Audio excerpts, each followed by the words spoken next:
de vilaine langue qu'un reniement aussi soudain ne devrait étonner ni de Félix Tshisekedi ni de Vital Kamerhe. Et nombre de Congolais estiment que ces deux-là viennent de faire au camp de Joseph Kabila un cadeau inespéré.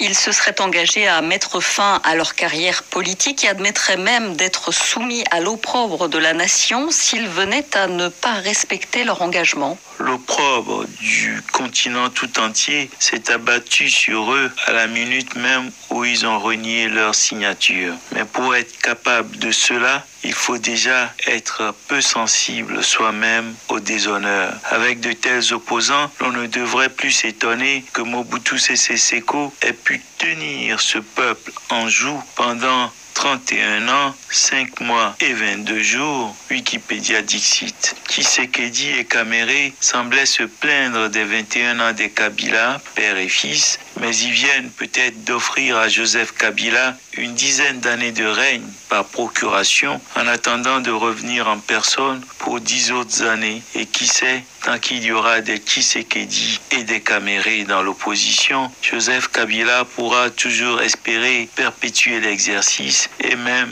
un jour passer le relais à un de ses enfants. Ces deux opposants disent pourtant se plier à la base de leur parti. Ils sont certainement d'excellents chefs de parti et ils le resteront à jamais, mais ils ne deviendront probablement jamais des hommes d'État, car lorsque l'on prétend prendre en main le destin d'une nation, de tout un peuple, la moindre des choses est de savoir faire passer l'intérêt de l'État, l'intérêt général, avant ceux dérisoires de son clan ou de son parti. Aussi important que puisse être leur parti, ils n'ont pas dans cette coalition le poids qui était par exemple celui du MLC lorsque son leader Jean-Pierre Bemba était dans la course, notamment lors de l'élection la plus crédible organisée à ce jour dans ce pays.